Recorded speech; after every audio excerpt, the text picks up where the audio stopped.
Oke. Ada yang belum? Mohon dicek. Mas Leli, ada yang belum dibuka? Mbak Anita, Mas Basyar. Supaya saya tidak berhadapan dengan jin, saya berhadapan dengan manusia, membuktikan bahwa saya berhadapan dengan manusia, bukan dengan jin.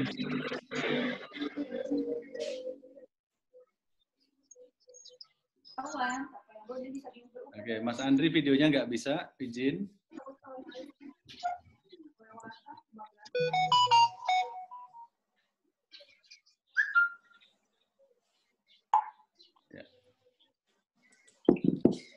Bu Nita belum? Mbak Nita belum keluar. Pak Saifuddin. Oke, Ya. sudah semua. Iya, tinggal Mbak Anita. Ya, Mbak Nita. Basyar. Sama Basyar ya? Ya.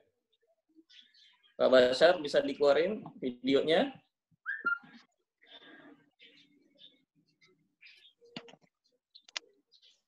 Ya. Satu lagi Mbak Nita. Maaf Mbak Nita.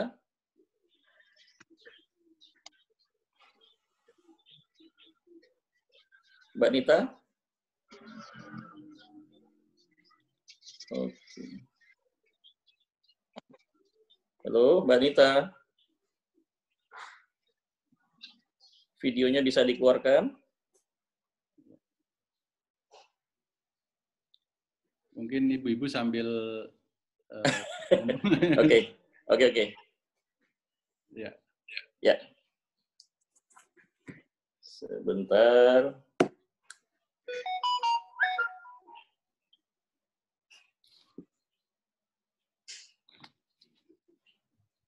Baik. Assalamualaikum warahmatullahi wabarakatuh. Salam energik buat teman-teman semua. Ya. Jadi bukan dahsyat Pak Leli, itu punyanya Pak Tung tuh. Oh, kalau iya. dahsyat. Nah, ini kita salam energik. Nanti nggak enak sama Pak Tung ya. Boleh juga teman saya. Sama-sama. Jadi pertama yang bisa belajar sama Anthony Robbins, angkatan pertama adalah saya bersama beliau. Ya. Dari Singapura, kemudian langsung nyambung ke Amerika. Cuma bedanya, Mas Leli, beliau benar-benar ingin jadi fotokopi Anthony Robbins, saya ingin jadi diri saya sendiri. Luar biasa beliau ini. Oke. Terima kasih teman-teman yang sudah hadir. Saya absen dulu. Terima kasih Mas Leli sebagai host. Kemudian ada Pak Komarudin, Mas Andri, Mas Anton, Mas Khofi, Kang Jalal, Mas Narawi, kemudian Mbak Nita, Pak Saroni, luar biasa nih rajin Pak Saroni. Kemudian Pak Basyar, kemudian Pak Agus ya. Oke, terima kasih. Saya mau komentar sedikit dulu ya. Pertama dari sisi readiness ya. Sebelum saya bicara soal 7 sampah sosial spiritual, saya mau ngomong satu kata yang penting yang seringkali diabaikan dan diremehkan karena dianggap tidak terlalu penting, padahal menurut saya penting. Yaitu readiness ya. Kesiapan kita di dalam menangkap sebuah momentum. Kesiapan kita dalam menangkap sebuah momentum. Ya, karena momentum itu tidak pernah ada jadwalnya, tidak pernah ketahuan ada di mana posisi kita saat itu, dan tidak pernah ketahuan dalam situasi dan keadaan apa kita akan dapatkan momentum. Jadi artinya hati-hati, momentum itu bisa terjadi pada setiap detik, momentum itu bisa terjadi pada setiap tempat, dan momentum itu bisa terjadi pada setiap kondisi.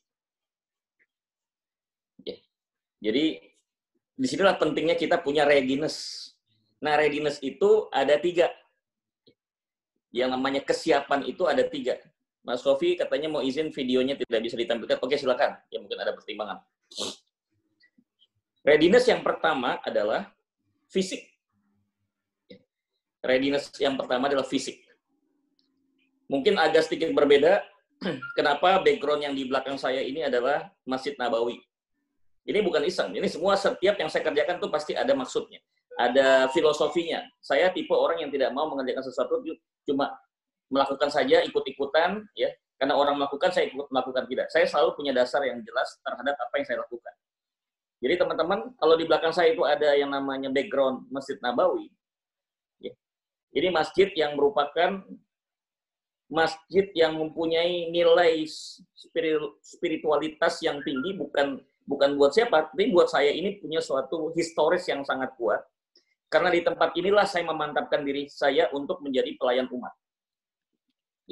Jadi pertama di Jakarta, di salah satu masjid di Bilangan Jakarta Selatan, waktu itu saya mengikuti acara itikaf di bulan Ramadan. Kemudian saya merasa belum mantap, saya umroh itikaf khusus Ramadan 10 hari terakhir, saya ambil program yang 10 hari terakhir di sana, ya. Di masjid terus, tidak pernah kemana-mana, nggak ke hotel, nggak kemana, mandinya pun di masjid, ya full 10 hari itu di Masjid Nabawi. Tiba-tiba ketika saya berada di daerah Raudhah, ya dekat antara mimbar dengan rumah Rasulullah, saya duduk di situ sambil berdoa dan berzikir, saya menyampaikan proposal kepada Allah Subhanahu wa taala untuk memastikan apakah proposal saya ini benar-benar sudah sejalan, inline dengan apa yang diinginkan Allah. Jadi percuma juga teman-teman kita punya satu visi, kita punya satu mimpi, kita punya satu proposal tentang dream kita, tapi itu dream itu tidak menjadi sesuatu yang dikehendaki Allah atau diridhai Allah. Jadi harus ada dua sisi. Jangan kitanya pingin, tapi Allah yang nggak ridho. Jangan sampai begitu. Sayang. Ya, jadi nggak gayung bersambut. Jadi sebenarnya proposal itu, mimpi kita, cita-cita kita, keinginan kita itu dengan kehendak Allah atau ridho Allah. Itu harus dipastikan. Nah, ketika saya menyampaikan proposal itu di hadapan Allah Subhanahu wa taala di masjid Nabi kita, Muhammad SAW, nggak tahu tiba-tiba Mas tadi ada suatu semacam suara, ya. Saya merasakan ada satu suara. Saya mendengarkan satu kalimat yang muncul di telinga saya. Ini jalan kamu. Jalanin aja. Ini jalan kamu. This is your way. Lakuin. Hanya itu saja. Sepertinya ini sebuah kalimat yang sederhana, tapi ini datangnya di sebuah tempat yang sangat dimuliakan, kemudian berada di bulan yang dimuliakan, di 10 hari terakhir, ini berarti nggak main-main. Ini bukan sesederhana itu kalimat. Saya mencoba terjemahkan apa maksudnya itu. Tapi tidak lama setelah saya makin merenungkan kalimat itu, kok saya semakin mantap. Mulai saya mikir, apa maksudnya ya? Oh, ternyata saya hubungkan dengan kiprah saya 10 tahun terakhir itu, kiprah saya banyak memberikan pelayanan kepada umat. Memberikan pelayanan pada umat itu dalam maksud adalah memberikan motivasi. Memberikan motivasi dan membantu banyak orang-orang yang belum terakses untuk bisa sukses. Jadi akses for success. Ya udah, bismillah. Ya Allah, kalau memang ini jalannya, Engkau ridhoi, aku jalani. Jadi sejak saat itulah saya bismillah mulai memantapkan diri, ya, memantapkan diri saya untuk menjadi seorang pemberi semangat, ya, memprovokasi yang baik, ya, kepada setiap orang untuk melakukan kebaikan, untuk menjadi orang-orang yang diridhai Allah Subhanahu wa taala. Apalagi ditambah sekarang sudah mulai saya mendapatkan amanah, ya, CQ dari Majelis Ulama Indonesia, saya mendapatkan amanah untuk memegang sebuah proyek besar, ya, yaitu yang disebut dengan wakaf tunai syariah komersial, ya. Segera saya langsung bentuk, ya, komunitas namanya Kopawi, Komunitas Pejuang Wakaf Indonesia, yang sekarang sudah terbentuk di 8 kota dan 1 negara. Amerika sudah menyambut baik, dan ini akan terus menyusul luar biasa seperti bola salju, ya. Saya yakin tidak lama, 3 bulan ke depan kita sudah punya di 70 bahkan 90 kota dan juga 15 negara di dunia. Ya, komunitas ini. Ya. Mereka kita sebut dengan istilah wakafpreneur di dalam satu tim yang namanya Wakaf Squad. Jadi ketemu, saya ingin melayani umat dalam bentuk motivasi, menjadi mentor bisnis, terus ditambah lagi ada kendaraannya adalah wakaf. Udah, bismillah.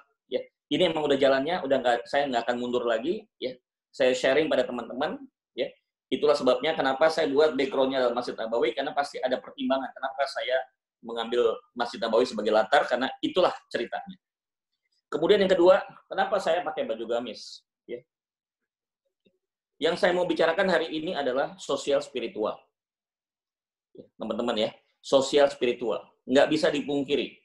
You are what you wear. Anda adalah apa yang Anda pakai. Jadi kalau kita memakai pakaian yang sporty, santai, kaos, casual, maka kita akan terbawa dengan satu karakter, ya, perilaku yang santai, ya, kalem, tenang, nggak gerasa-gerusu, ya, nyantai, tanpa dirasakan oleh kita. Itu muncul dengan sendirinya. Kenapa? Karena pakaian yang Anda gunakan. Saya dulu pernah belajar khusus dengan pakar di bidang, ya, ada satu suatu expert yang mungkin tidak lazim di Indonesia. Namanya adalah Color Personality Expert. Saya kursus langsung dengan namanya Ibu Mary. Ibu Mary dari Amerika, dari UK, dari Inggris. Ya. Saya kursus dengan beliau khusus membahas materi tentang color personality. Jadi warna itu bisa menjadi satu kepribadian dan menjadi satu karakter seseorang, dan itu bisa mempengaruhi message seseorang kepada orang lain. Oke? Nanti saya akan jelaskan tambahan ya. Ini bonus buat yang gabung hari ini, bersyukur ya. Ini ada tambahan knowledge sebelum saya masuk ke 7 spiritual. Karena ini ada kaitan. Ya. Dia bilang, you are what you wear. Anda adalah apa yang Anda pakai. Jadi kalau misalnya saya lihat di sini ada Mas Komarudin, Kang Jalal, Pak Saroni, kemudian Bashar ya, Mas Andri, rata-rata hampir sama, mereka pada pakai kaos semua, ya. Pakai kaos semua nih, yang agak pakai rapi dikit ya Mas Rifai ya. Ah, nih Mas Agus juga agak rapi sedikit ya. Jadi saya udah bisa langsung baca nih. Ya. Kalian ini orang-orang yang tidak mau ribet, ya, pinginnya praktis, ya, nggak pingin bertele-tele, ya, nyantai, ya, nggak perlu terlalu greget, ya, kemudian praktis, ya, simple, ya, murah, ya, ya, tanpa, walaupun tidak benar semua apa yang saya asumsikan, tapi itu bisa mewakili ya, persepsi orang terhadap apa yang Anda gunakan. Ya. Tapi ketika saya melihat ada yang pakai misalnya Mas Rifai ini pakai turn back crime, betul ya? Apa tuh turn back Ozionis ya? Waduh. Ya, ini menunjukkan militansi. Kemudian juga tadi ada yang pakai lebih, nah ini Mas Agus ini lebih rapi sedikit nih orangnya, apa ya? Orang yang sangat berusaha untuk apa ya? Tampil yang apik ya. Jadi jangan sampai orang itu punya persepsi yang negatif terhadap penampilan saya. Dia menghargai sekali penampilan ya. Sisiran rambutnya juga cukup rapi saya lihat gitu ya. Dan beliau memilih tempat duduk juga yang disesuaikan, walaupun ada juga teman-teman yang lagi di tempat tidur. Saya nggak larang, silakan, itu hak teman-teman ya, yang lagi asik di tempat tidur boleh silakan ya sambil mendengarkan santai. Tapi dari sinilah mencerminkan siapa diri kita. Ya. Warna. Kayak Mas Leli, kenapa pakai warna biru ya? Saya nggak tahu apakah dia sengaja atau dia pakai kaos warna biru. Ya, biru itu menggambarkan depth of knowledge, curiosity. Ya. Dan terbukti, yang saya pahami, Mas Leli ini orang yang sangat haus belajar dan ingin belajar terus, ingin belajar, rasa ingin tahunya besar. Betul nggak? Ya kan? Mic-nya Mas Leli. Betul, Gus. Nah, betul kan? Kalau warna hitam, saya nggak tahu nih apakah betul atau tidak. Kang Jala pakai warna hitam, kemudian ada Pak Saroni, biru tua, kemudian ada Rifai. Ya. Ini menggambarkan suatu bentuk apa? Karisma, kemudian dia bisa menyerap kekuatan orang, tapi sekaligus dia bisa melemahkan kekuatan orang. Itu warna hitam. Ya. Jadi itu kekuatannya, warna hitam. Jadi mohon maaf ini, makanya banyak dipakai oleh paranormal. Bukan berarti semua paranormal. Ya. Enggak, coba. Ada paranormal pakai baju putih? Nggak ada. Semua paranormal itu rata-rata pakai baju hitam. Kenapa? Menggambarkan kesannya tuh karisma, ya, elegan, berkelas. Ya. Gala dinner rata-rata ya, Mas Radi. Pakaian gala dinner, khususnya gaun gala dinner untuk perempuan, apa warnanya? Gala dinner. Hitam. Hitam dia. Ya. Oke. Sedikit tambahan satu. Ada warna apa nih? Putih ya. Oke, ada putih, hampir sebagian ada putih. Oke, putih. Putih itu menggambarkan satu ketulusan, ya, menggambarkan satu kemurnian, putih. Makanya kalau kita lihat ya, kayak Mas Anton ini pakai kaos warna putih, saya nggak tahu sengaja atau enggak, lagi pokoknya main cabut aja ambil ada kaos putih pakai. Ya. Jadi gini, pernah nggak Mas Leli dengar pengumuman? Diharapkan Bapak Ibu yang mau mengikuti acara Zikir Akbar bersama Ustadz Arifin Ilham, sudah almarhum beliau, ya, bersama Ustadz Arifin Ilham, tolong berpakaian hitam-hitam. Ada? Mas Ladi? Pengumumannya bajunya apa? Hitam-hitam atau apa? Biasanya putih-putih. Nah, putih-putih. Ya. Jadi putih-putih ini biasa diidentikan dengan hal-hal yang berbau spiritual. Ya, oke. Cukup sampai di situ dulu sebagai pembukaan. Jadi hari ini kita akan membahas tentang 7 sampah spiritual. Supaya mantap kita ulang sedikit ya. Ya, sekilas 7 sampai intelektual 7P ya. 7 sampai intelektual 7P. P yang pertama adalah profit diganti dengan benefit. Kedua, pelayanan diganti dengan persahabatan. 3, penjualan, selling diganti dengan helping, membantu. 4, pemasaran, ya, marketing diganti dengan pensiaran. Ya, yang baru saya lihat baru Mas Aroni, yang lain belum kelihatan, siarnya belum kelihatan, deklarasinya belum saya lihat di Facebook atau di Instagram. Saya tunggu ya, kalau mau serius ya, tunjukkan deklarasi ya. Tunggu aja saatnya, nanti di Facebook saya, di Instagram saya akan sebentar lagi akan ada satu postingan yang akan menggegerkan dunia persilatan netizen dan sosial media ya. Itu adalah deklarasi saya nggak main-main. Jadi maka nanti yang ada ikut sama Gus di tim ini haruslah orang-orang yang punya satu keberanian mengambil tanggung jawab lebih besar. Dan insya Allah, percaya sama saya, siapapun yang mengambil tanggung jawab lebih besar, dia akan punya posisi leadership yang lebih tinggi, dan otomatis reward yang diberikan pun juga akan lebih besar. Nggak ada yang namanya gaji direktur lebih rendah dibandingkan gaji manajer. Kenapa? Direktur itu digaji bukan karena masalah kedudukan, tetapi tanggung jawabnya lebih besar dibandingkan manajer, makanya gajinya lebih besar. Oke. 4, market, pasar, diganti dengan lahan kebaikan. 5, productivity. 6 ya, productivity diganti dengan bermain kreativitas. 7, produk diganti dengan value. Sudah kita bahas kemarin. Yang kedua adalah 7M. Sampah mental. Apa saja? Masih ingat kemarin? M yang pertama? Minder. Diganti dengan? Seger. M kedua? Males. Diganti dengan? Antusias. Oke. M ketiga? Menunda-nunda. Diganti dengan? Kepepetisme. Keempat? Mutung. Diganti dengan? Mantap. Oke. 5, Meteng ya. Diganti dengan? Merantasi. Ya, bacanya merantasi ya, bacanya merantasi ya. Jangan diejek, merantasi. Oke. Berikutnya matang. Diganti dengan? MBA. Belum apa-apa. Ya, lanjut. Meeting diganti dengan? Merangkul. Ya, itu sudah selesai. Ya, mudah-mudahan dihafal. Ya, dihafal. Saya lihat Pak Solani sudah mulai sharing, keren. Ya, sudah mulai sharing di Facebook. Ya, terima kasih. Saya berharap bukan hanya satu orang yang semua sharing, posting. Ya, apa yang sudah didapat. Penjelasannya nggak usah dijelasin. Kenapa? Yang tahu penjelasan hanya boleh yang ikut di acara di Algoritma Channel. Jadi kita bukan pelit ilmu. Kita harus menghargai orang yang serius. Ya. Itu hanya sekedar pengumuman saja, boleh. Ya, 7P apa, silakan boleh di-share. Tapi seperti apa penjelasannya, ya jangan lupa ikuti algoritma kaya. Jadi kita sudah mulai sosialisasikan. Oke, hari ini kita bahas 7 sampah sosial spiritual. Kalau yang kemarin kita lebih banyak bicara soal individu, diri kita sendiri, me, ya myself, ya mine, tentang diri kita. 7P tentang pemikiran pribadi, pikiran intelektual kita. Kemudian yang kedua, 7M itu bicara tentang mentalitas pribadi kita. Di tahap yang ketiga ini, sampahnya jauh lebih berbahaya. Kenapa saya katakan berbahaya?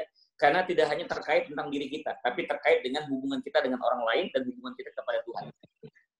Jadi, sekaligus hablum minan nasnya sama hablum minallahnya ikut masuk di situ, dibahas sekaligus. Dan istilahnya juga disingkat 7M. Cuma M-nya berbeda dengan M yang mental. Ini M-nya M berbeda. Jadi saya ulang sekali lagi, 7 sampah sosial spiritual ini, ya, kalau bicara soal tingkat bahayanya jauh lebih berat dibandingkan yang pertama dan kedua. Tapi bukan berarti pertama yang kedua tidak penting ya untuk kita basmi dan kita buang. Ini jauh lebih penting harus kita pikirkan. Dan ini sering terlupakan oleh teman-teman di UMKM. Karena dianggap sepi. Karena ini menyangkut masalah sensitif.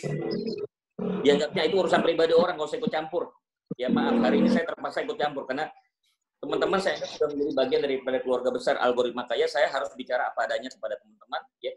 Seperti apa itu yang namanya 7M. Oke, yang pertama, M yang pertama. Minum. Minum. Itu biasa dipakai dalam budaya Jawa. Ya. Ya.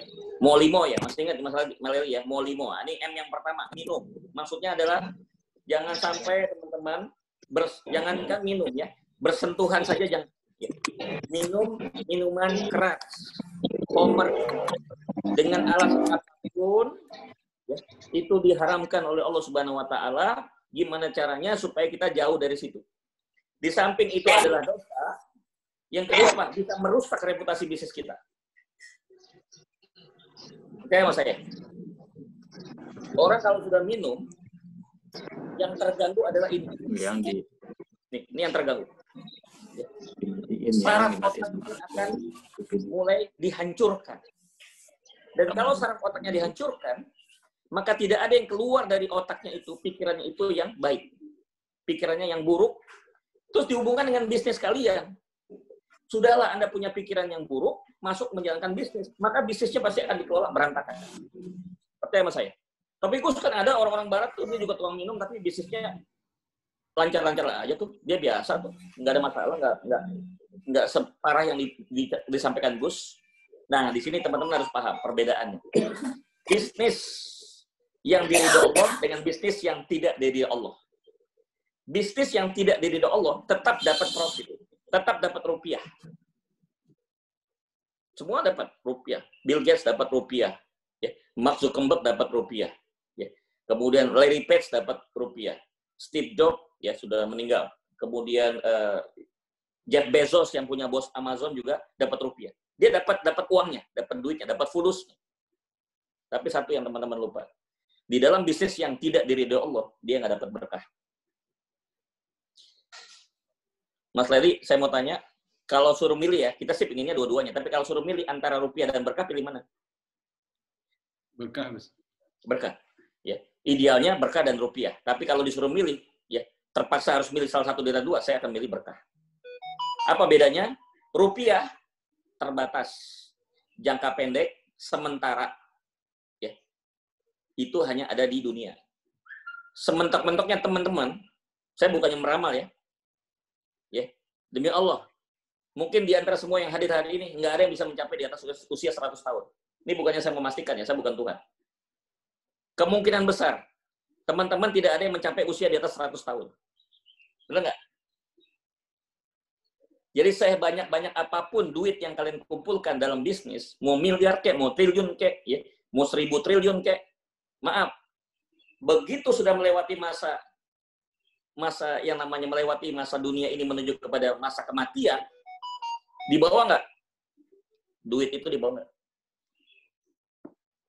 Mobil mewahnya dibawa nggak? Rumah megahnya dibawa nggak? Aset-aset yangnya dibawa nggak?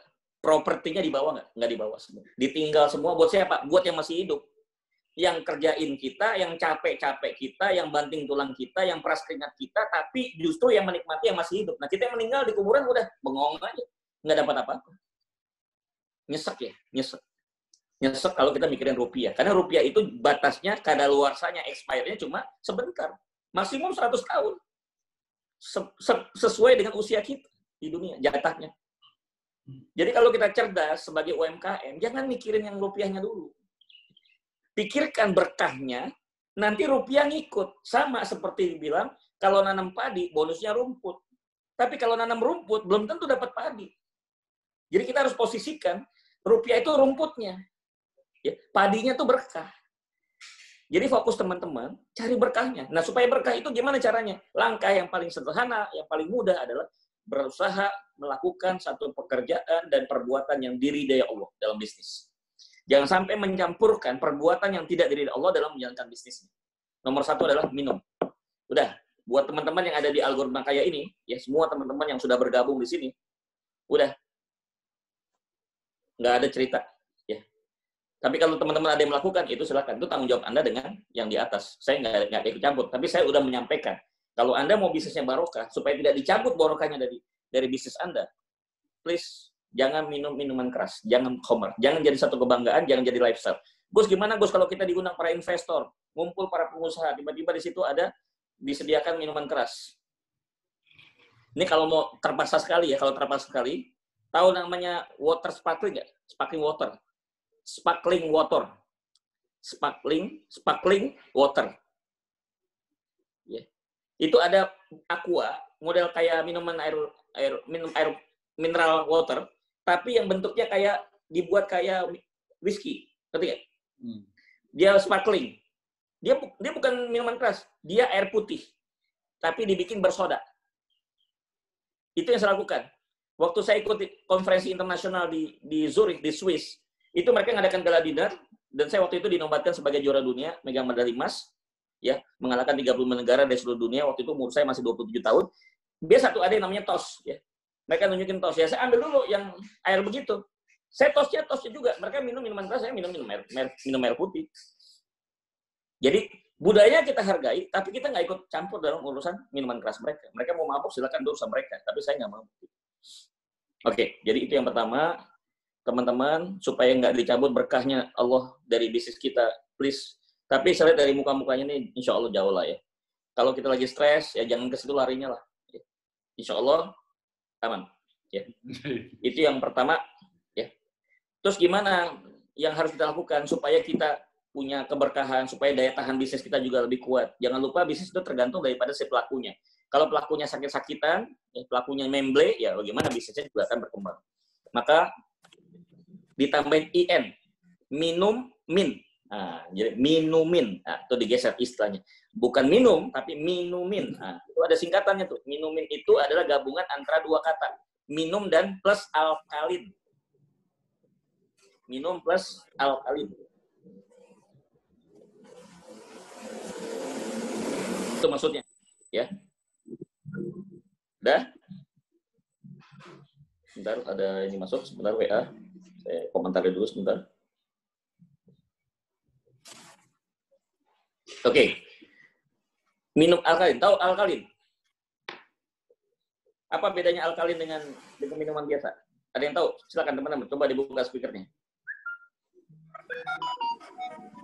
Bedanya air alkalin dengan air biasa apa? pH-nya, Gus. Ya, berapa? Di atas 8 sampai 9. Siapa yang jawab nih? Anton, Gus. Hah? Anton. Oh, Anton ya, Mas Anton ya. Oke, mana Anton? Wah, saya nggak kelihatan. Oh ya, Anton. Oke. Kalau pH di bawah 7 namanya asam. Asam. pH 7 adalah netral. Ya kan, Mas Anton? pH di atas 7 adalah basa. Yang dimaksud alkalin pH di atas 7. Betul sekali. Ya. Mas Anton, kasih alamat ke Mas Leli. Saya kirimin buku ke rumahnya langsung. Buku saya. Gratis. Alhamdulillah. Terima kasih, Gus. Ya. Nanti kasih alamatnya di chatting. Saya kirim paket. Ya. Terima matang aja. Mau ditandatangan atau enggak? Iya dong. Iya, Gus. Nggak apa-apa ya. Dibuka plastiknya ya. Ya, nggak apa-apa, Gus. Ya, buku baru, bukan buku bekas. Buku baru, tapi saya buka plastiknya. Karena saya harus tanda aman. Ya, oke. Aman. Alhamdulillah, makasih, Gus. Rezeki Mas Anton, karena sudah benar menjawabnya. Jadi, minum alkalin itu maksudnya di atas pH 7. Ya, saya di rumah mengkonsumsi itu. Ya, silakan cari sendiri. Ya, mekanismenya terserah. Ya, saya kebetulan punya mesinnya. Ya, saya punya mesinnya. Mungkin teman-teman tahu lah ya, itu yang dari produksi dari Jepang kalau nggak salah tuh. Ya, mesinnya namanya mesin apa? Energik. Ya.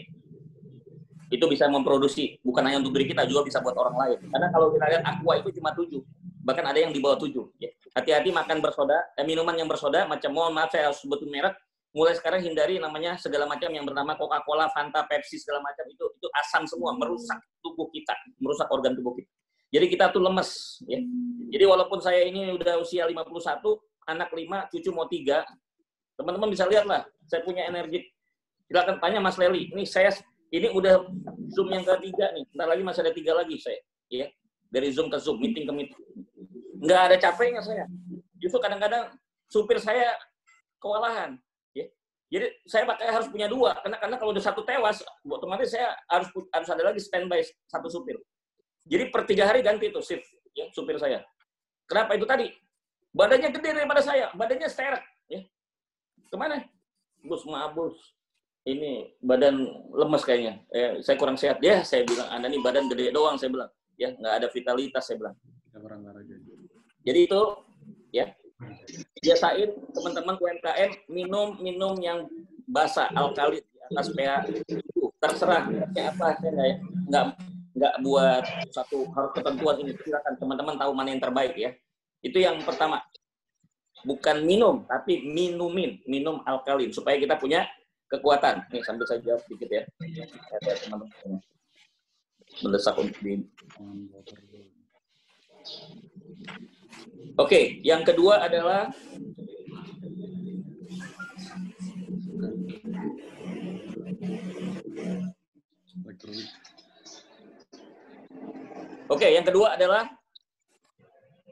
habis minum madat.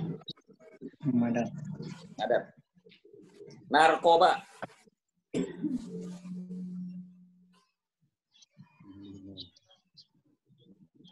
Maaf di sini nih. Jangan suka-suka ya. Maaf, bukannya apa-apa. Hanya pengen tahu aja. Yang masih ngerokok siapa? Di sini masih ngerokok siapa? Tunjuk tangan. Ada nggak? Ada yang masih ngerokok nggak di sini? Ya ada. Yang nggak tampil video boleh ngomong secara lisan. Alhamdulillah enggak. Nggak ada ya? Oke. Alhamdulillah. Tidak merokok. Saat ini. Tidak merokok dari kecil. Ya, Mas Agus, Kang Agus. Makasih. Nah, bukannya saya mau masuk ke wilayah privasi teman-teman ya. Ini kalau sudah masuk di algoritma kaya, nanti kalau udah siap untuk trainingnya, itu ada aturan main, ya. Kedapatan nanti penggeledahan semua di dalam acara training kita, di training algoritma kaya. Nanti kita akan ajak teman-teman untuk ikut training yang offline. Ini online-nya kan, nanti ada offline-nya. Itu trainingnya selama 3 hari 2 malam, ya, nginap, ya. Kita usahakan tidak akan ada biaya sama sekali, jadi kita akan di backup oleh tim, ya. Tim yang siap mewakafkan duitnya buat kepentingan UMKM. Tenang aja, saya banyak orang-orang kayak begitu, ya, insya Allah. Ya. Yang penting apa? Apa yang mereka sudah keluarkan jangan sampai dikecewakan dengan apa hasilnya biasa-biasa. Jadi keluar dari situ harus menjadi luar biasa. Ya. Beda orang yang sudah jebolan algoritma kaya itu pasti harus beda, ya, UMKM.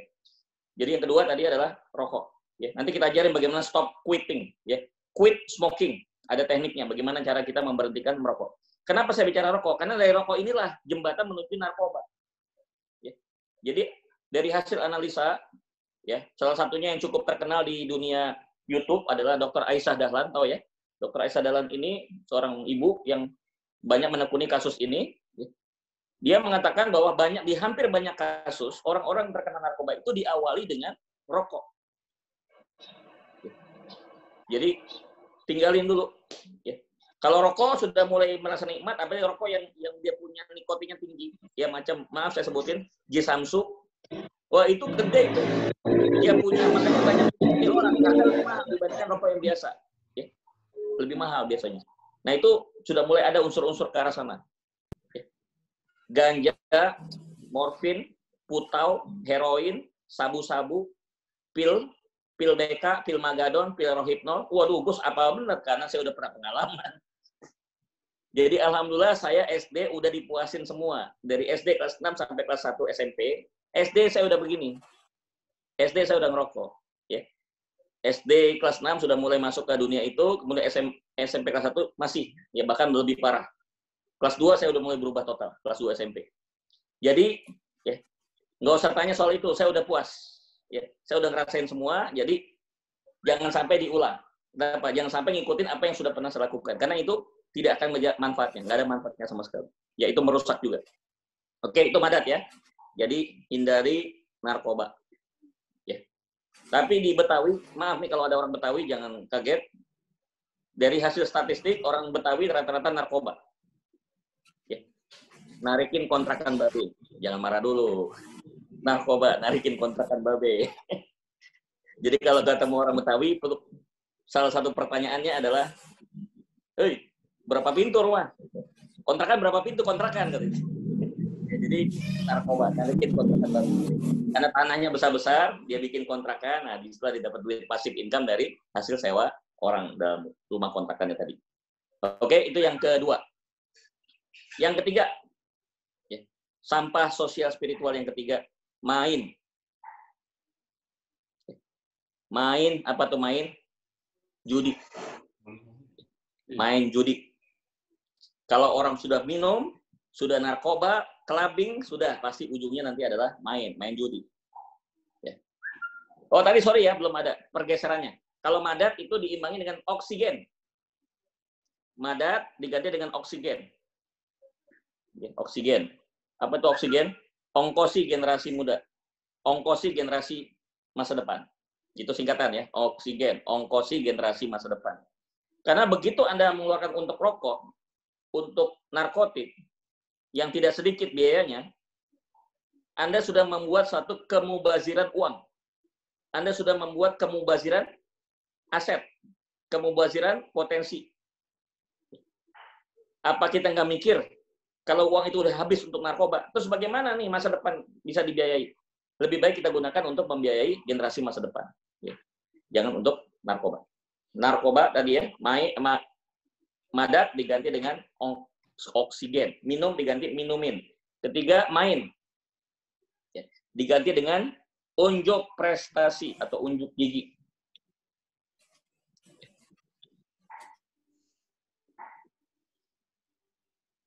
Ya, jangan main judi tapi unjuk gigi. Ya.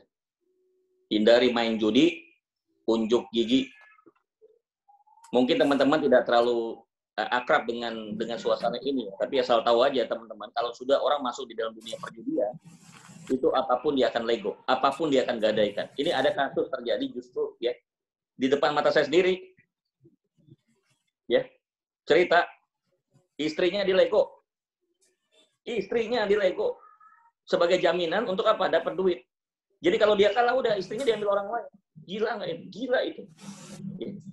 Dia hargain istrinya itu dengan sejumlah angka. Gitu. Dia dapat duit, jaminannya, garansinya adalah istrinya. Jadi kalau dia kalah di judinya itu ya udah selesai. Udah duitnya habis, keluarga habis. Nah ada teman-teman, maaf di UMKM ini udah untungnya nggak seberapa, mana main judi. Ini judi nggak mesti yang miliaran ya. Kadang-kadang ada juga judi keprok. Ya. Yang cuma nebak nomor plat mobil. Hati-hati model-model gini ya. SDSB. Itu juga termasuk dalam perjudian. Jadi hindarkan itu, main perjudi. Lebih baik apa kita fokus untuk apa? Unjuk gigi. Sebentar lagi kita akan keluarin sebuah lembaga ya. Ini lagi dalam proses finalisasi. Namanya Mursi Mas Leli. Ya, Mursi itu adalah Museum Rekor Motivasi Indonesia. Ya. Ya, bukan Muri, tapi Mursi, Museum Rekor Motivasi Indonesia. Jadi nanti setiap teman-teman UMKM yang punya prestasi, kita akan mursikan. Di blow up, ya. Tetapi harus ada pencapaian tertentu yang spektakuler. Ya. Apa terserah, yang bentuknya komersial ataupun yang bentuknya sosial, terserah. Nanti idenya bisa kita diskusikan.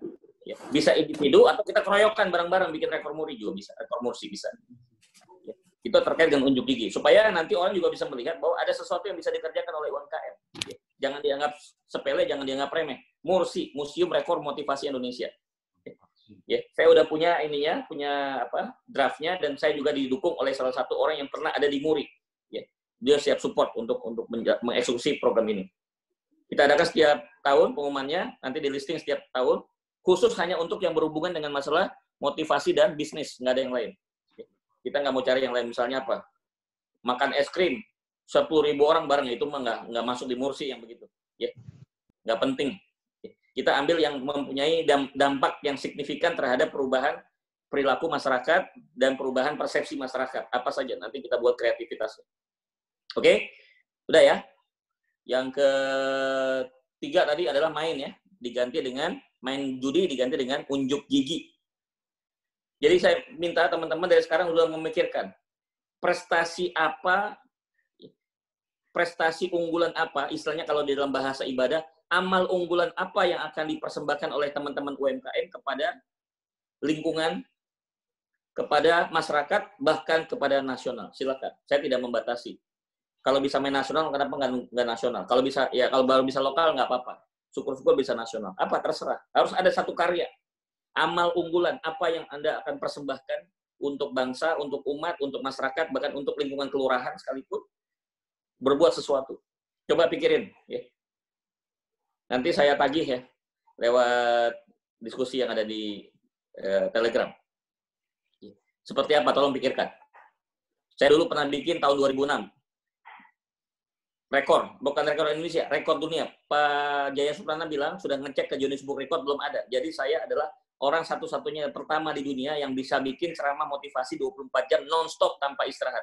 Jadi bukan hanya Indonesia, dunia. Even yang pernah jadi guru saya, Anthony Robbins, belum bisa 24 jam. Nggak ada. Saya orang pertama. Jadi makanya waktu itu Pak Jaya Suprana menawarkan saya, Gus mau nggak dapat gelar Guinness Book Record? Caranya gimana Pak? Bikin lagi, diulang. Oh males, saya bilang. Loh kenapa? Mengulang yang sama nggak enak Pak. Saya bilang, mendingan kita bikin rekor yang lain aja Pak. Itu bisa tinggalin ya. Itu kan unjuk gigi itu. Unjuk gigi itu. Motivasi 24 jam. Coba pikirkan teman-teman, apa kira-kira yang bisa membuat peta UMKM di Indonesia itu bisa bergairah lagi dengan gebrakan kalian. Wah, itu tercatat dalam sejarah. Anda luar biasa. Ya. Oke. Jadi itu yang ketiga ya. Main judi diganti apa? Unjuk gigi. Bukan unjuk gigi nih. Unjuk gigi nih semua orang juga bisa ya. Unjuk prestasi. Yang mulai mikirkan amal unggulannya apa. Di bidang yang kita kerjain sekarang, nggak usah cari yang jauh-jauh, nggak usah neko-neko, bukan nyari yang lain. Yang kerjaan kita sekarang bikin sesuatu yang menunjukkan perubahan secara nasional. Oke? Clear ya? Oke, lanjut. M yang keempat. Madon. Apa madon, Mas Leli? Madon itu bermain wanita. Iya, madon. Zina. Iya. Bahasa agamanya adalah berzina. Ya. Madon, bermain wanita. Hati-hati teman-teman UMKM kalau sudah punya duit, ya itu biasanya kalau nggak larinya main judi, ya narkoba, ya minuman keras. Satu lagi nih, main perempuan. Karena Anda menganggap Anda bisa beli perempuan itu untuk memuaskan ya syahwat Anda, dan itu adalah tidak halal. Percaya sama saya, bukan saya yang bilang nih ya, yang bilang adalah Nabi Muhammad. Ya, barang siapa orang melakukan perbuatan zina, maka bisnisnya akan dibuat menjadi hancur. Ya. Barokahnya dicabut. Ya ini saya bukannya nantangin, silakan aja. Kalau nggak percaya coba ya. Saya bukannya nantangin nih, tapi kalau nanti kejadian jangan salahin saya. Saya sudah kasih omongan ya di awal. Hati-hati dengan masalah itu. Terus gimana caranya, Gus? Asmara. As-sakinah, mawaddah, rahmah. Nah, tuh. Kalau samara udah biasa, saya pakai istilah asmara. As-sakinah, mawaddah, rahmah. Nah, jadi ngapain kita harus madon? Kita punya istri kita sendiri yang sah, yang halal, yang berkah. Nah, itu yang jadi di sini ada yang masih jomblo nggak di sini? Belum disebut UMKM Tulen kalau masih single. Jadi kalau di sini masih ada yang single, walaupun belum ngaku, ya nanti silakan japri ke saya, ya. Nanti saya bantuin supaya gimana caranya sebelum sukses UMKM harus sukses dulu rumah tangga. Ya. Karena beda, UMKM yang sudah berumah tangga dengan yang belum beda. Akan jauh lebih berkah yang sudah berumah tangga. Maaf, bukannya saya banding-bandingin, bukan diskriminasi, tapi itu kenyataan. Ya. Nah, bagi kalian yang sudah berumah tangga, ya, diskusikanlah hal ini kepada istri. Dimanapun ada kesempatan memerlukan pemenuhan kebutuhan, ya sudah dikomunikasikan dengan istri, jangan sampai terjadi yang namanya kasus madon. Ya, maka kalau madon sampai terjadi, maka dicabut lagi berkah. Ya. Rupiahnya mungkin dapat, tapi berkahnya tidak. Pertama, ya bukan hanya berkah saja, bahkan bisnis Anda pun bisa hancur. Contoh, Anda punya rekanan bisnis, partner, ya, perempuan, ya. Kemudian tidak terasa hubungan, ya. Mulai akrab, nyambung satu sama lain, curhat-curhatan segala macam, baik itu secara online bahkan sampai ketemu kopdar beberapa kali dan akhirnya kejadian. Ternyata yang bersangkutan itu punya niat buruk kepada Anda. Dia sebarkan informasi ini kepada kompetitor misalnya. Misal dianggapnya bisnis kalian sudah berkembang.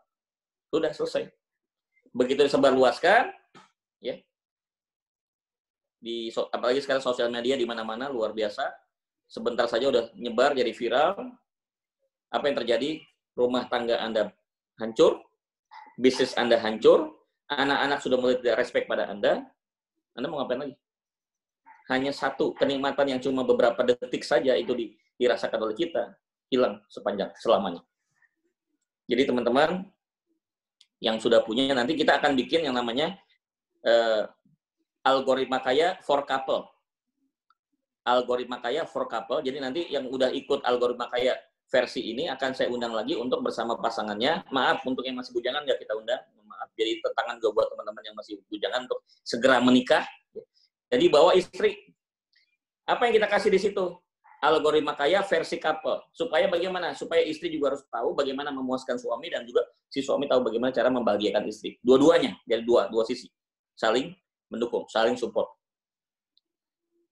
Dan nanti tunggu tanggal mainnya kita akan siapkan, ya, cari waktunya. Nanti setelah program algoritma kaya ini selesai, kita bikin yang namanya algoritma kaya for couple. Wajib yang ikut suami istri. Yang nggak punya istri, ya sudah harus nikah dulu, baru bisa ikut. Yang belum nikah, ya mohon maaf, nggak bisa ikut. Di situ saya akan ajarkan bagaimana caranya kita membangun rumah kaya itu bersama dengan pasangan. Karena kalau tidak didukung oleh pasangan, percuma juga. Ya. Saya melihat banyak orang-orang yang sukses di dalam bisnis, itu rata-rata karena memang dukungan dari pasangan hidupnya, yaitu istrinya. Berkah, rupiah, lancar semua urusan. Kenapa? Doanya istri kita. Ya. Oke. Itu poin yang keempat ya. Saya percepat saja. Yang kelima adalah maruk. Apa maruk, Mas Leli? Maruk. Serakah. Serakah ya. Serakah. Maaf teman-teman. Ya. Kan saya udah bilang. Duit sebanyak apapun juga nggak dibawa mati. Jadi buat apa kita serakah? Jangan seperti kita kayak minum air laut. Ya bukannya makin kenyang malah makin haus gitu ya. Jadi hindari maruk ini, diganti dengan apa? Syukur, damai dengan bersyukur, damai bersyukur. Jangan kita maruk diganti dengan damai bersyukur. Tadi asmara ya. Madon diganti asmara. Saya ulang lagi ya, minum diganti minumin, minum alkalin. 2, madat diganti dengan oksigen, ongkosi generasi masa depan. 3, main diganti unjuk gigi. 4, madon diganti dengan asmara. 5, maruk diganti dengan damai bersyukur. Kita harus damai karena kita bersyukur. Ya itulah, jadi kita nggak serakah, nggak rakus. Saya udah share nih hari ini di Facebook, voice vibrasi saya untuk masalah ini. Nanti saya akan kirim ke teman-teman juga lewat algoritma channel Telegram. Ya. Video singkat 1 menit lah ya, tentang masalah greedy ini. Mudah-mudahan bisa selesai hari ini, kita bisa sharing. Ya, sekalian jadi bisa langsung diterapin. Oke, siapin pertanyaan-pertanyaan, nanti sedikit lagi kita selesai. Yang kelima adalah maruk ya. Nggak usah ke maruk ya. Jadi jangan semua mau diraup. Ini hari ini yang slide-nya kebanyakan pengusaha-pengusaha ini, waduh, Masya Allah, dari hulu hilir diambil semua sama dia. Mungkin Andanya semakin kaya, tapi apa terjadi? Anda menciptakan banyak musuh. Saya pikir ya, yang namanya si Eric Yuan, yang namanya si Sergey Brin, yang punya Google, yang punya Zoom, kalau mereka maruk, nggak bakal sebesar seperti sekarang ini. Ya. Mas Leli, itu kan Zoom bisa gratis, bisa bayar kan? Bisa. Cuma masalah waktu kan, kelebihannya kalau yang bayar itu bisa panjang waktunya, jumlahnya tidak terbatas. Tapi kan dia juga kasih kesempatan buat yang gratis. Si Eric Yuan ini berpikir nggak mau maruk. Udahlah, dari yang berbayar aja saya udah dapat banyak. Ngapain sih saya wajibin buat semua harus bayar? Coba. Google. Kita mau searching Google. Mau sampai berapapun, sampai kita capek pun mau cari berita, itu gratis. Tapi Google kan dapat duitnya banyak. Itu tadi, traffic padat, pasang iklan, orang pasang iklan, dia dapat duit dari situ. Itu yang luar biasa. Itu yang harus kita pikirkan. Jadi nggak perlu ragu-ragu, udah banyak contohnya. Bahkan contoh itu justru diterapkan oleh orang yang bukan muslim. Justru kita pinginnya teman-teman yang mempraktekkan itu. Mulai berpikir apa yang saya bisa bagi buat banyak orang. Ingat, profit akibat, benefit adalah sebab. Bikinlah benefit sebanyak-banyaknya, siap-siap nanti profitnya akan makin besar. Dikasih sama Tuhan. Oke ya, jadi maruk. Udah, damai. Keenam, menipu. Curang. Wala tukhsirul mizan. Jangan kita ya merubah-rubah timbangan. Yang punya dagangan yang berbau dengan urusannya dengan berat, jangan dikurang-kurangin. Bilang kalau barang cacat, bilang kalau udah kadaluarsa, bilang jangan ditutupin. jual buah yang busuk ditaruh di tengah, dikasih ke konsumen. Buat apa? Untung nggak seberapa. Yang ada adalah kecewa mereka. Kecewa sudah akhirnya apa? Putus hubungan, berkah dicabut. Ya. Jangan menipu. Kita sudah ada bukti yang sangat hebat. Siapa? Nabi Muhammad itu dagang nggak pernah bohong. Kalau dia ceritain, modal saya segini, margin saya segini, terangkan apa adanya. Maka nanti algoritma kaya, konsepnya Mas Leli, kalau nanti kita bikin training atau workshop di seluruh kota, yang di sana sudah ada chapter-chapternya, motonya kita gini, workshop 3 hari, 2 malam, algoritma kaya. Bayar seikhlasnya, akses segratis-gratisnya. Tuh. Jadi nggak bayar. Bayar seikhlasnya atau bayar setulusnya, akses seluas-luasnya. Ya. Jadi kita ingin ngimbangin sama teman-teman, mohon maaf ya saya harus sampaikan apa adanya, ada teman-teman yang justru menjadikan UMKM ini sebagai kendaraan untuk mencari uang sebanyak-banyaknya. Ya. Saya ingin memberikan satu perimbangan, jangan sampai ada orang yang kasihan. Ya, UMKM itu dimanfaatkan terus ketika sudah kayak itu ya, dihisap kayak Dracula itu, dihisap terus darahnya. Akhirnya bukan yang gemuk siapa, yang banyak darahnya bukan UMKM, yang banyak darahnya mereka justru. Berapa itu tadi? Ya. Awalnya gratis, ujung-ujungnya finally bayar. Ya. Belilah ini, ikutlah workshop saya, harganya sekian juta. Aduh, saya bilang, ujung-ujungnya duit juga. Itu yang saya bilang, karena mungkin yang dipahami dia itu kaya itu adalah duit. Kalau kita kan tidak ada. Kaya itu bukan rich, kaya itu bukan wealth, kaya itu bukan prosperity, kaya itu adalah abundance. Justru saya lihat orang kayak begitu miskin. Saya selalu teman-teman kalau bisa menggratiskan sebagian sekian persen dari barang dagangan Anda untuk orang-orang yang duafa. Begini. Misalnya nih, Kang Jalal menyiapkan dari 100 pieces per bulan, misalnya 20 atau 30 pieces, bagi-bagi aja ke orang-orang miskin yang nggak punya duit untuk beli hijab. Kasih aja. Ya. Ya itu baru. Ya. Jadi justru Anda itu kaya di situ. Kenapa? Abundance saya melihatnya. Bukan pada, berapa sih Kang Jalal rekening yang di tabungan berapa? Bukan itu yang saya tanya. Berapa orang yang udah dibantu? Berapa orang yang udah dibantu? Udah nyumbang berapa hijab buat orang miskin? Udah berapa nyumbang hijab buat orang-orang yang nggak mampu? Alhamdulillah, Gus, kita bulan ini sudah 100, insya Allah doanya bulan depan 200, nanti akhir tahun kita 1000. Waduh, Masya Allah. Itu kan artinya omsetnya ratusan ribu. Gitu. Itu, jadi buat perbandingan. Mau ngasihnya berapa, maka yang harus dikejar omsetnya adalah 10 kali lipat. Yang harus ditingkatkan benefitnya 10 kali lipat. Profitnya datang, insya Allah. Oke ya. Jadi menipu diganti dengan rindu amanah. Tadi kan damai bersyukur ya. Maruf diganti damai bersyukur. Menipu diganti rindu amanah. Jadi kita harus menjadi orang-orang yang bisa dipercaya. Modal paling besar bukan duit. Modal paling besar adalah amanah. Kalau kita sudah dipercaya, banyak bank, ya lembaga keuangan, investor yang mau menaruh duitnya pada kita. Kalau teman-teman masalahnya permodalan, insya Allah, saya bukannya memberikan janji dan promis kepada teman-teman. Kalau persoalan cuma duit, itu kecil.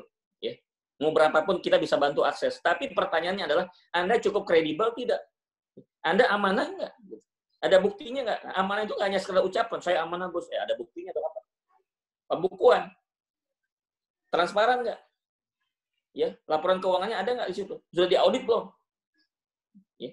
Sehat nggak nih laporan keuangannya? Kan itu yang dilihat. Nah itu ya, jadi itu yang ke-6. Terakhir, medit.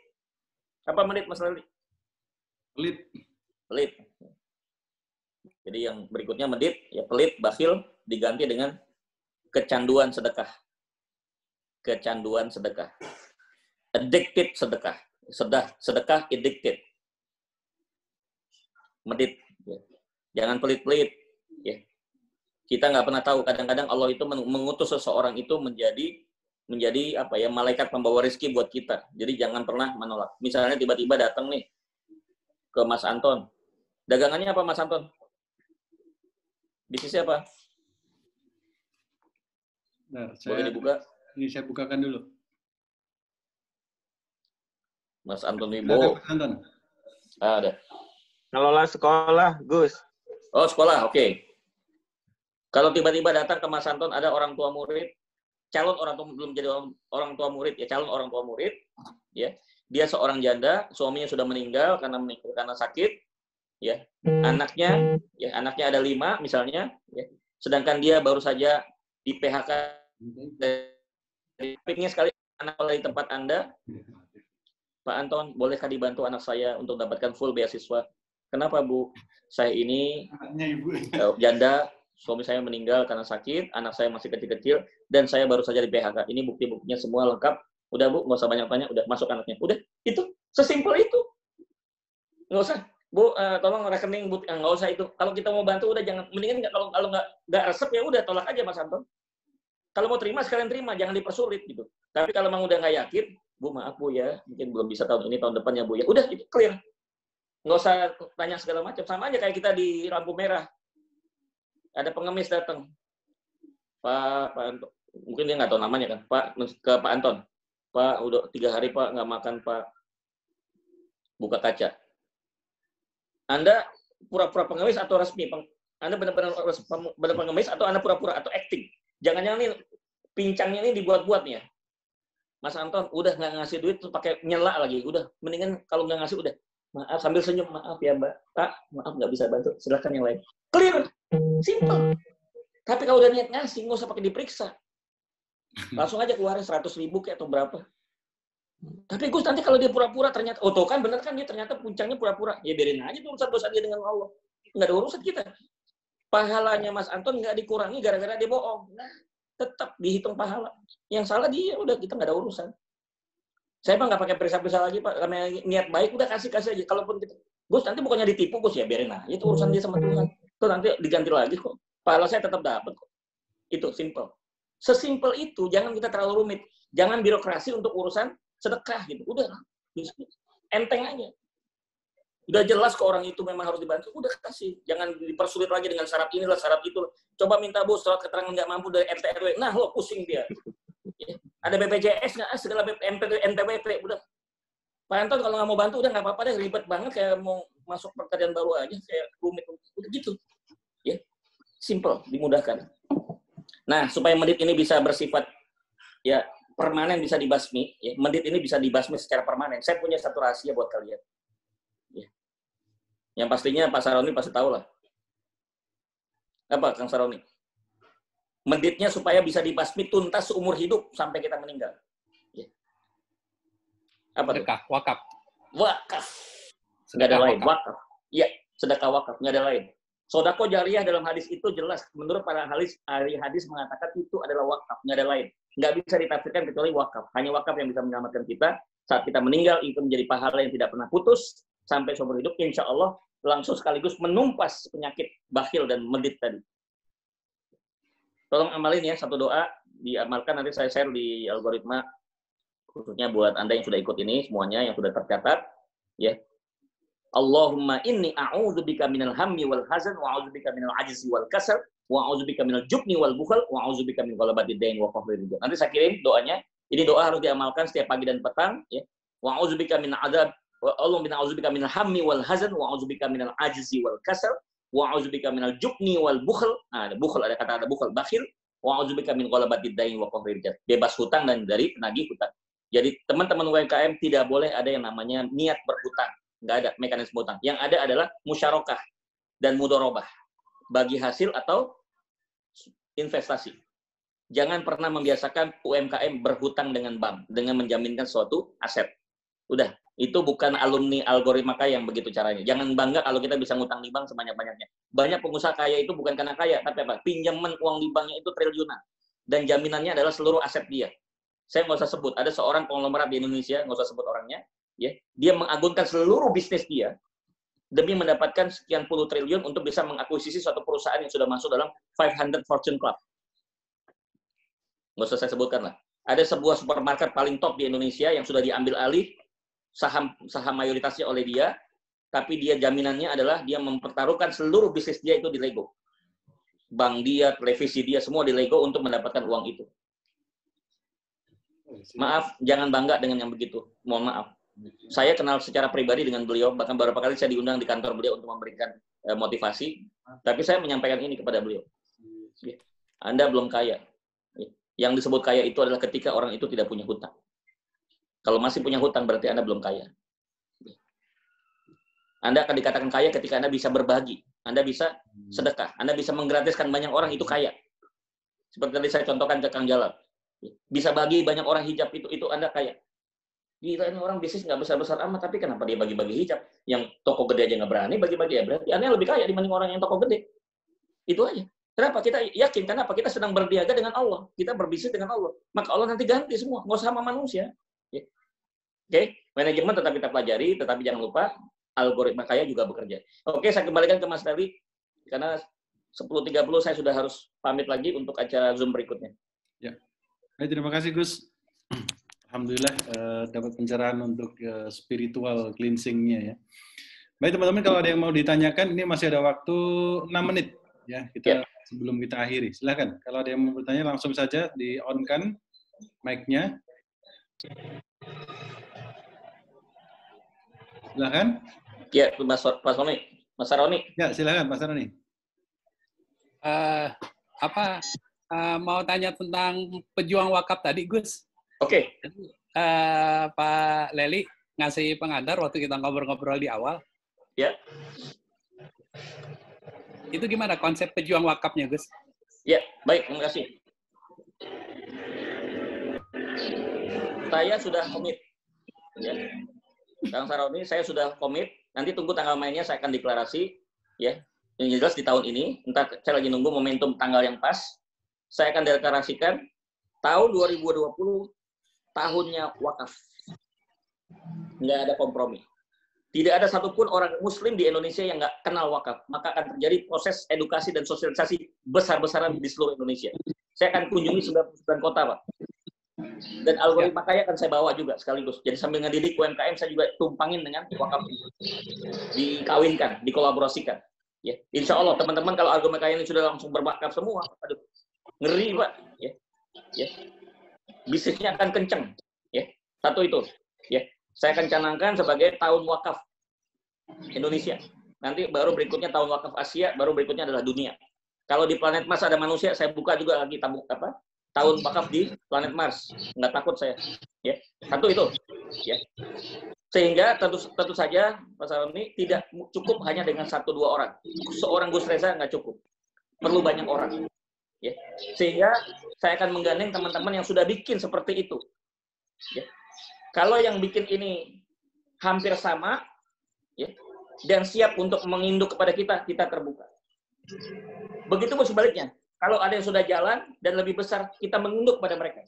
Saya dengan siap secara rendah hati untuk bergabung dengan yang sudah besar. Kenapa tidak? Ada kapal yang lebih besar, kita gabung. Contoh misalnya, masyarakat ekonomi syariah. Ya udah kita gabung masyarakat ekonomi syariah sebagai afiliasi. Nggak ada masalah. Karena mereka sudah lebih duluan, lebih punya pengalaman. Kenapa tidak kita kuatkan yang sudah ada? Tetapi kalau misalnya punya satu program yang spesifik, ya, punya program yang sangat khusus, maka kita akan buat sendiri. Ya, apa visinya? Sederhana. Ya. Visinya secara umum adalah mewakafkan masyarakat, mewakafkan potensi aset dan potensi masyarakat, umat, dan memasyarakatkan wakaf. Itu aja. Memasyarakatkan wakaf dan mewakafkan masyarakat. Itu visi umumnya. Nah, program unggulannya 3. Program unggulannya di bawah naungan Nazir yang sudah disertifikasi oleh Majelis Ulama Indonesia. Kita akan menggandeng mereka yang memang sevisi dengan kita. Saya belum putuskan akan bersama siapa, apakah dengan Dompet Duafa, apakah dengan Global Wakaf, apakah dengan BWI, kita belum putuskan. Ya. Tapi yang jelas saya tidak mau tawar-menawar. Kalau Anda mau gabung sama saya, harus menjalankan 3 program ini. Proyek pertama adalah PKIT. PKIT. Pesantren Kepemimpinan Islam Terpadu. Ada kepemimpinan. Bang Saroni, kita tidak cari murid, yang kita cari adalah leader. Ya.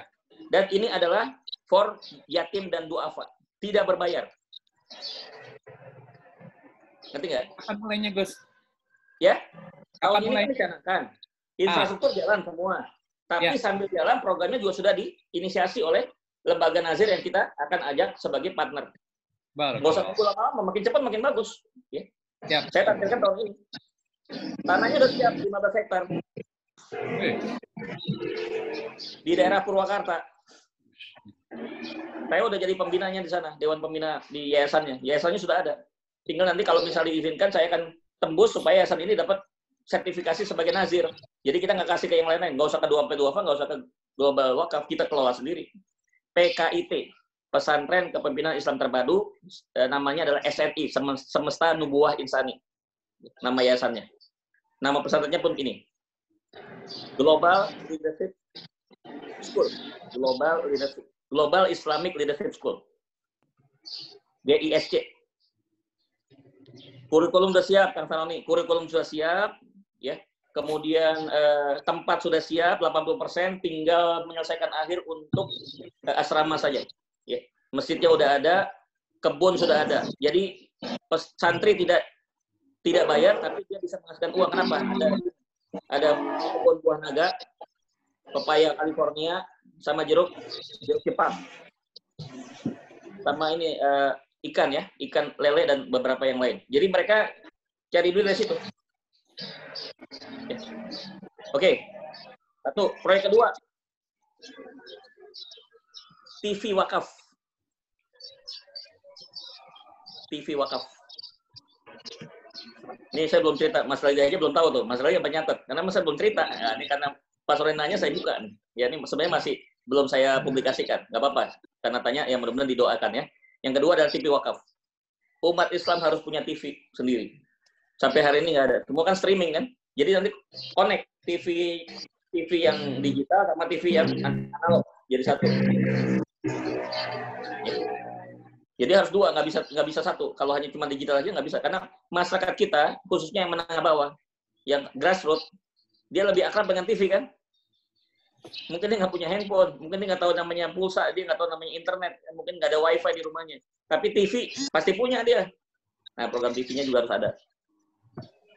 24 jam, 7 hari seminggu, 30 hari sebulan, 35 hari setahun, tidak pernah ada kosong. Semua terisi penuh. Dan perlu dicatat, Pak Saroni, bedanya TV kita dengan TV yang lain, di acara-acara yang, di waktu-waktu premium, justru adalah acara-acara yang bersifat spiritualitas. Nggak ada tuh dengerin ceramah agama subuh tuh nggak ada. Ya. Kalau perlu sinetron pindah ke subuh, biar orang pada nggak nonton. Ya. Yang ada di jam-jam sinetron tuh jam-jam ceramah. Siaran langsung dari Masjidil Haram. Itu 24 jam itu udah pasti. Ya. Kemudian ada murotal. Dari berbagai macam syekh, tinggal pilih mau syekh yang mana, ada semua lengkap. Ini sedang disiapkan. Ya. Dan saya nggak duga ya, Pak Soren ini sudah ada seorang mu'alaf, ya, mohon doanya mudah-mudahan beliau tetap istiqomah, namanya Pak Yusuf. Ya, beliau domisili di Kelapa Gading, dia seorang Chinese tapi sudah menjadi Islam. Dia siap mewakafkan satu channel dari TV yang dia punya, satelit dia. Dia punya satelit. Ya. Nggak main-main, ini kerjasama dengan India dia. Ya. Satelitnya dunia. Nggak bayar saya. Gus, saya kasih satu channel, free. Ini adalah wakaf saya buat Gus. Kalau digunakan kepentingan umat, tidak boleh komersil. Oh siap, silakan. Ini siap, tinggal dimanfaatkan. TV kabel. Asal ada decoder encoder, udah bisa. Bisa nonton. Nih. TV ya. Tadi apa? Pendidikan. Kedua TV. Ya. Kemudian yang ketiga, rumah sehat. Rumah sehat.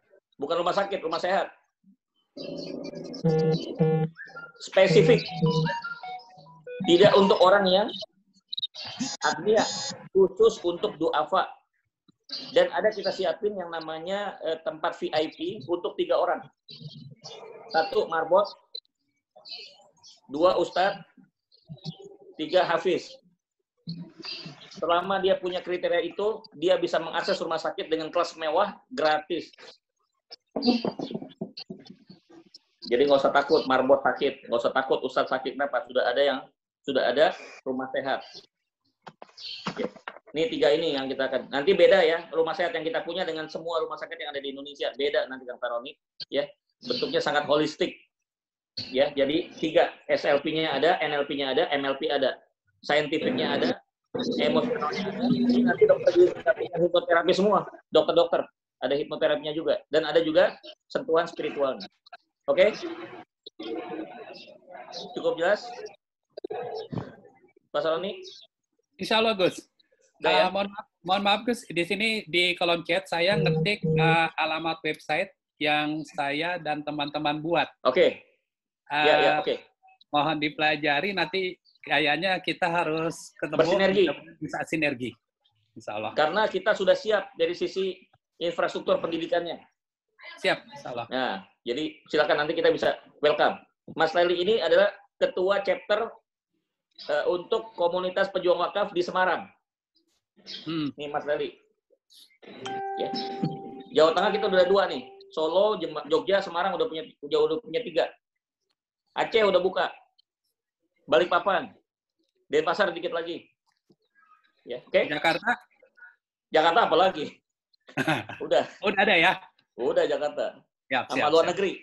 Amerika aja udah siap. Siap.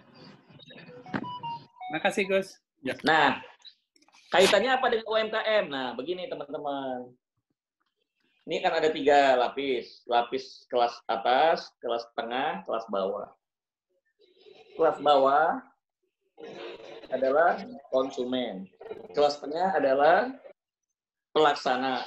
Kelas atas adalah funding.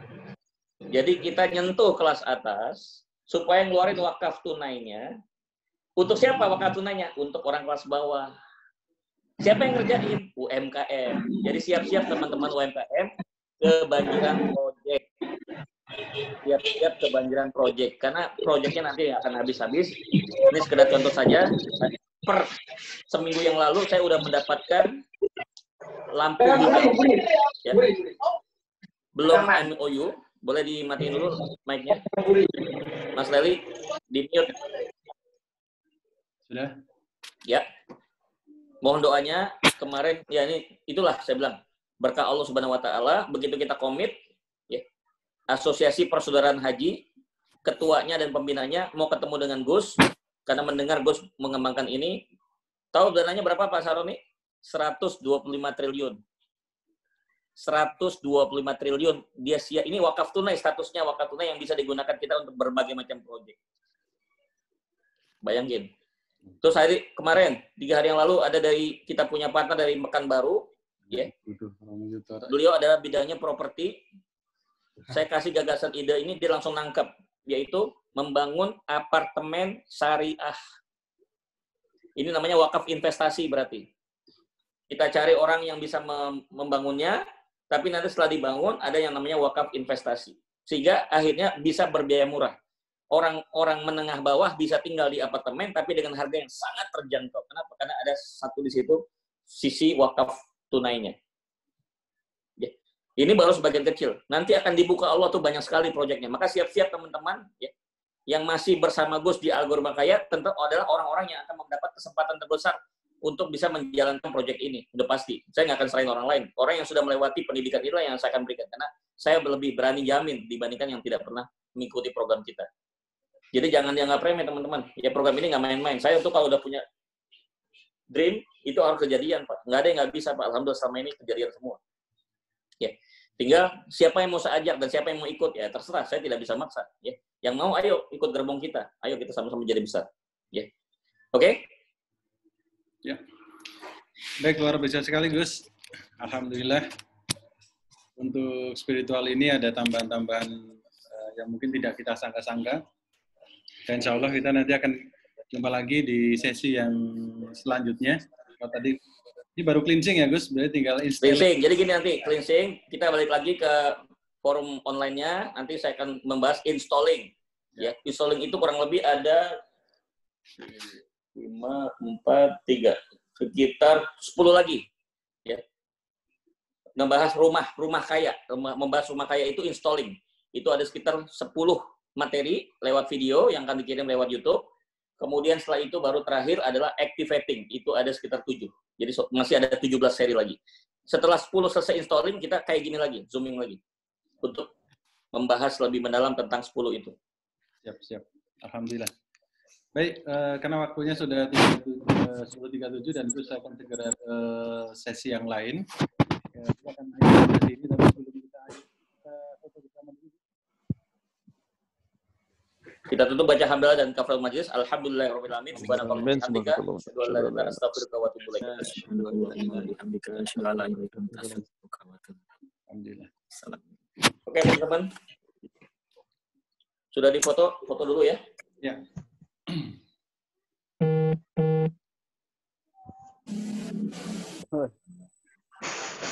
Belum. Bentar. Saya kode dari saya. 1, 2, 3. Oke. Lagi. 1, 2, 3. Oke. Ya, makasih Mas Ferry. Semuanya. Pamit dulu. Yuk, assalamualaikum. Ya, assalamualaikum warahmatullahi wabarakatuh. Jangan lupa like, share, and subscribe. Jangan lupa sebarluaskan di Facebook. Deklarasi. Ya, assalamualaikum. Siap, Gus. Siap. Oke, terima kasih Bapak-Ibu sekalian.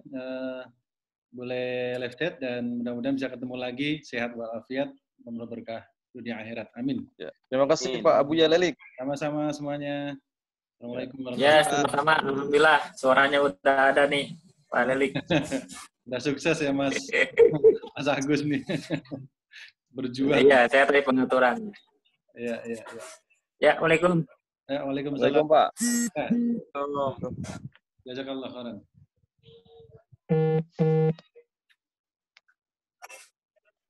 Mohon pamit, Saudari.